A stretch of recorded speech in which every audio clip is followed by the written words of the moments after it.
বন্ধুরা কেমন আছে সবাই? অনেক দিন পর একটা ব্লগ বানাতে চলে আসলাম। আজকে চলে আসছি একটি পারিবারিক অনুষ্ঠানে, সেটা হচ্ছে আমার ভাগ্নির মেয়ের আজকে জন্মদিন।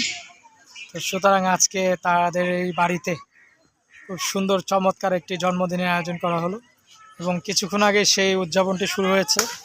আমরা অবশ্য দুপুরবেলা অনেক খাওয়া দাওয়া করেছি সবাই, এবং আমন্ত্রিত অতিথিরা যেহেতু বাড়িটা অনেক খুব বড়, তাই সবাই যার যার মতো মেহমানদের দেখা যাচ্ছে না, এবং শুধু আশেপাশে গাড়ি আর গাড়ি দেখা যাচ্ছে।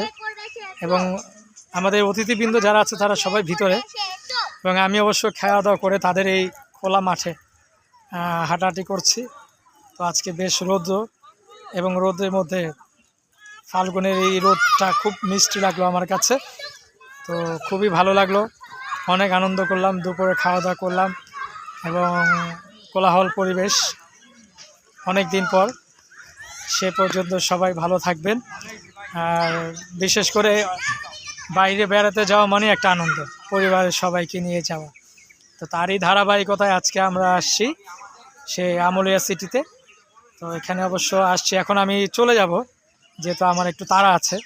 তারপরে সময় পেলাম, সুযোগ পেলাম যে ছোট্ট একটা ভিডিও করে রাখি আপনাদেরকে নিয়ে। তো আমি হাঁটছি এখন আমার পাশে। তো আমাদের অতিথিরা যারা এখনও আসছে সবাই দেখতে পাচ্ছেন। তো খুব চমৎকার লাগলো পরিবেশটা, এবং একটি গ্রামীণ পরিবেশ, রিসোর্ট টাইপ একটা বাড়ি। তো সেই দৃষ্টিকোণ থেকে অনেক ভালো লাগলো। সবাই পাশে থাকবেন, ভালো থাকবেন, সুস্থ থাকবেন।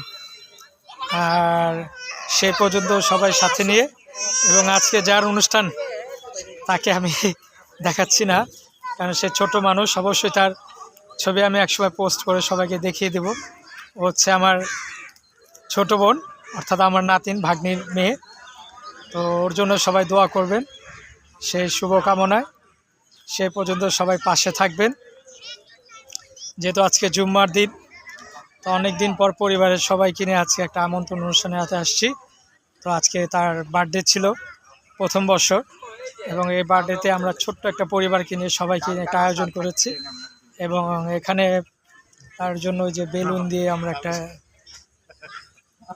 এখানে এসে দাঁড়িয়েছিল, এখানে একটা ছোট্ট একটা মঞ্চের মতো তৈরি করা হয়েছে। তো এখানে এসেছিল, তারই ধারাবাহিকতায় সবাইকে নিয়ে আজকে আমাদের ফ্যামিলি গেট টুগেদার। যেহেতু বাড়িটা অনেক বড়, আমি সবাইকে কাছে নিয়ে দেখানো সম্ভব না। তো সে পর্যন্তই, সবাই ভালো থাকবেন। আল্লাহ হাফেজ।